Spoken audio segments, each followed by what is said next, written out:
ஊருக்கு போயிட்டு வரும்போது பார்த்த நேச்சர்ஸ் தான் ஃப்ரெண்ட்ஸ் இது.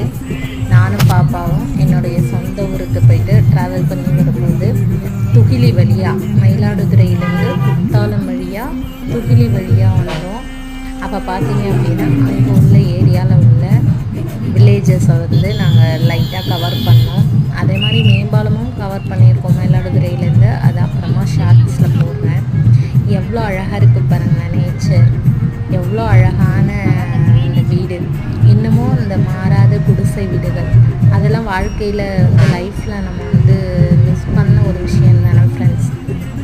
நம்ம இயற்கையை வந்து அளவு கடந்து நேசிச்சோம்னா இயற்கை நம்மளை அதை தாண்டி நமக்கு வேணுங்கிற அத்தனை சுகத்தையும் இயற்கை கொடுக்கும் அப்படிங்கிறதுக்கு நல்ல ஒரு உதாரணம் இருக்குன்னு நினைக்கிறேன். ஆனால் வறுமையும் உண்டு. ஏன்னா இன்றைக்கி நிறைய கட்டிடங்கள் வந்தாலும் குடிசை வீடுகளும் இருக்குங்கிறத நான் உங்களுக்கு இந்த ஷார்ட்ஸ் மூலயமா தெரிவிக்கிறேன் ஃப்ரெண்ட்ஸ். அதனால் கஷ்டப்படுற யாரையாவது பார்த்தீங்கன்னா